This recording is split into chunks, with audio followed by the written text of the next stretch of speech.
There is a phrase we hear everywhere now: 60 is the new 50, 70 is the new 60, 80 is the new 70. It sounds inspiring.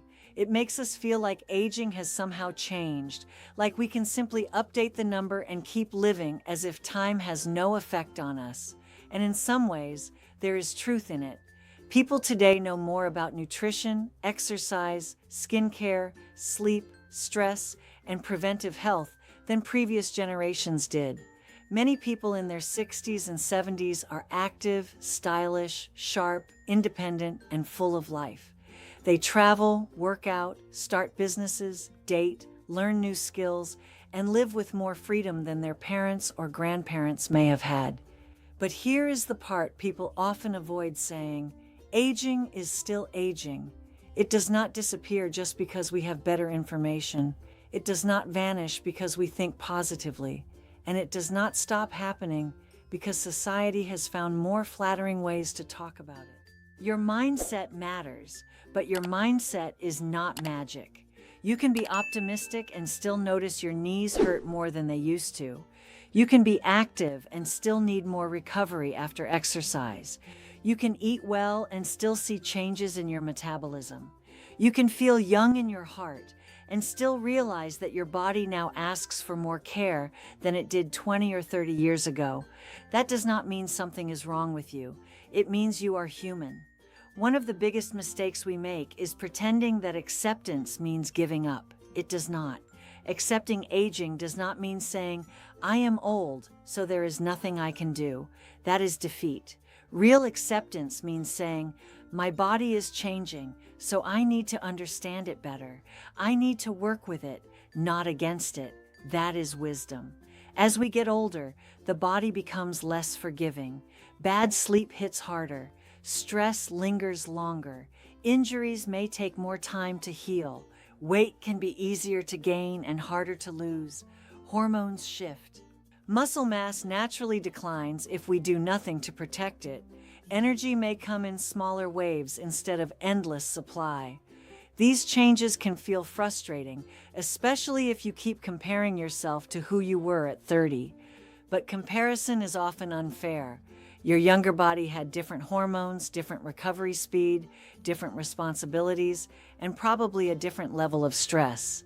Your current body has carried you through years of work, family, pressure, grief, joy, illness, survival, and change. So instead of asking, "Why can't I be who I was before?" a better question is, "What does my body need from me now?" That question is powerful because it moves you out of denial and into action.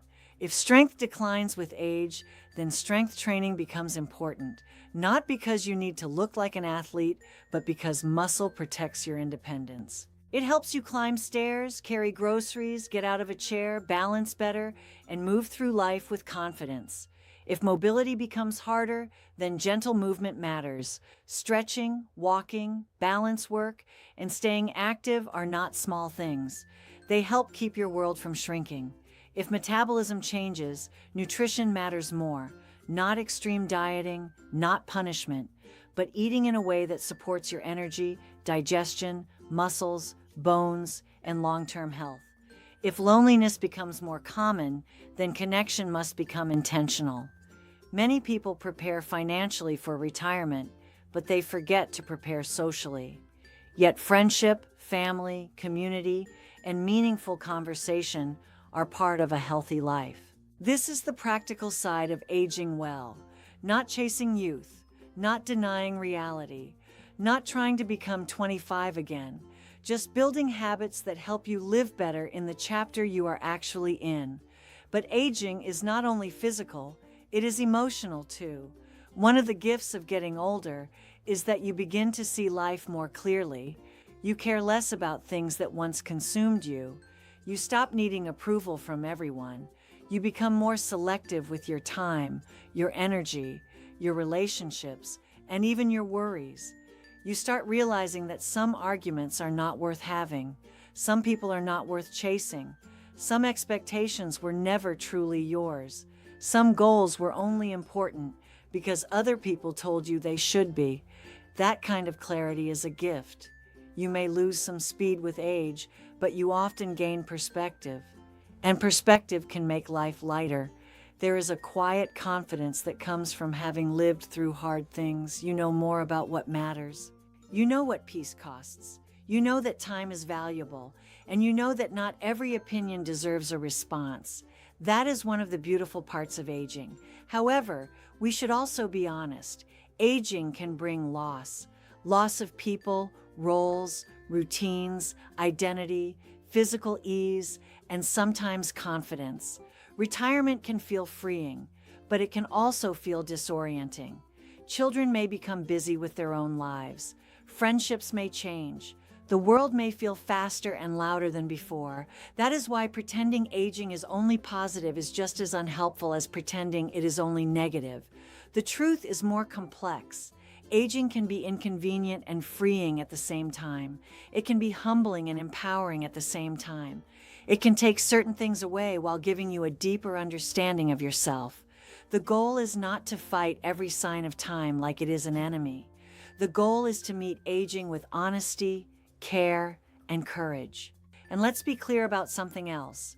Getting older does not mean you have to become invisible. You can still care about how you look. You can still dress well. You can still wear makeup. You can still enjoy music, travel, creativity, romance, humor, and adventure. You can still be stylish, curious, playful, and interesting. Physical limits may change some things, but they do not have to erase your personality. You may need to move differently. You may need more rest. You may need smarter habits, but you do not need to stop being yourself. That is where many people get aging wrong. They think being realistic means becoming dull.